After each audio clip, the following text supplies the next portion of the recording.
So, update on my pathology report. More bad news.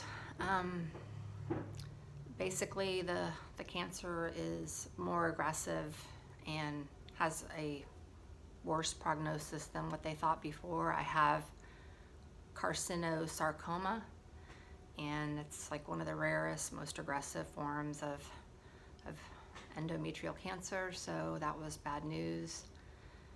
And I've just been like crying all day. I mean, I don't even like have any tears left. It's just, I just can't believe it.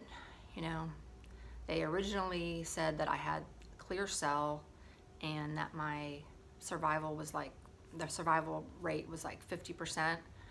50% of the people would survive for 5 years or longer. And now they're telling me those numbers are dropping to 20 to 40%. So basically, it's just getting worse. I feel like every time I go, it's just more bad news, and maybe next time they're just gonna say you have 6 months to live or something. That's kind of what I'm expecting.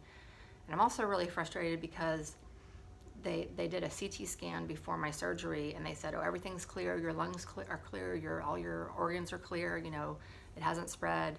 And now she said that she like presented my case to some other doctors, and that another doctor said, well, apparently I have these really small, a couple of small nodules in my lungs, like just a couple of millimeters. And one of the other doctors were saying, well, that could possibly be cancer. So if that's the case, then I would actually be stage 4, not stage, well, now I'm stage 3C, because the other thing I found out is that it had spread to like 1 lymph node. So that means, you know, I'm 3C, which is kind of the worst that you can be before you're stage 4, which I don't know, it's really weird. I mean, I just kind of had a feeling that's what it was. I mean, I don't know if it's just me being pessimistic, but I just had a feeling it was 3C. I just knew that was going to be the outcome, but I wasn't really prepared for it being a totally different cancer that's worse. And I'm trying not to go online too much because, you know, the information I'm reading is like really scary. Like, most people like only will live between like 1 and 3 years from the time they're diagnosed. So, I mean, the thought that I only have like just a few years is really frustrating. And I'm gonna like be cutting my hair soon because I want to have like a little bit of control. So I wanted to cut it before chemotherapy so that it's not like so drastic, going from like really long hair to bald. So it's just kind of sad because like I want to have long hair, and I've always had long hair, and it's just like taking a piece of me away.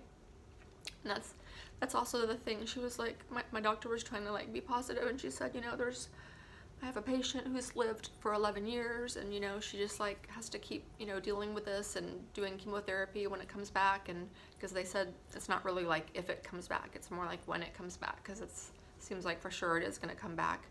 And I'm just like wondering, like, what's my quality of life going to be? I mean, if I'm constantly doing chemotherapy, oh, they also told me I have to do radiation after chemotherapy. It's just like, yeah, I'm alive, but like, what kind of life is that when I'm, you know, feeling sick from chemotherapy, losing my hair? I mean, it's not like the life I want.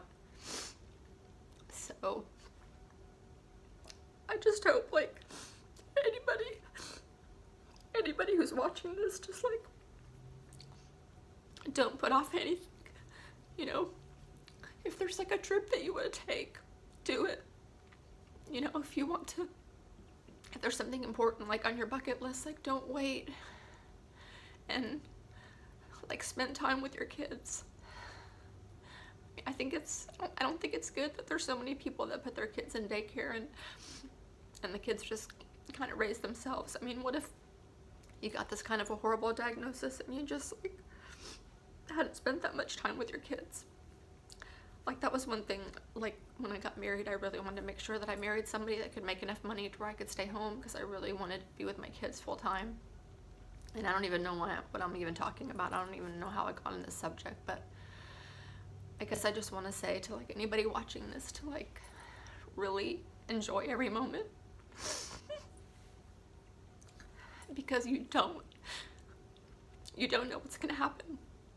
I mean, nobody is immune from getting like a life-changing diagnosis like this. I mean, so just really enjoy every day and don't take anything for granted, because I mean, I don't really have regrets, but I just wish I had more time. So I don't know if my story's gonna have a happy ending, but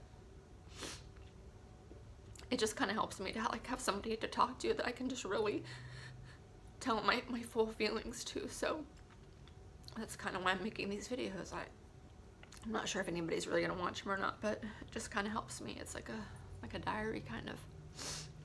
Anyway, I hope that my next video might be a little bit more upbeat, but I'm not really sure that it will. But that's all for today, and thanks for watching.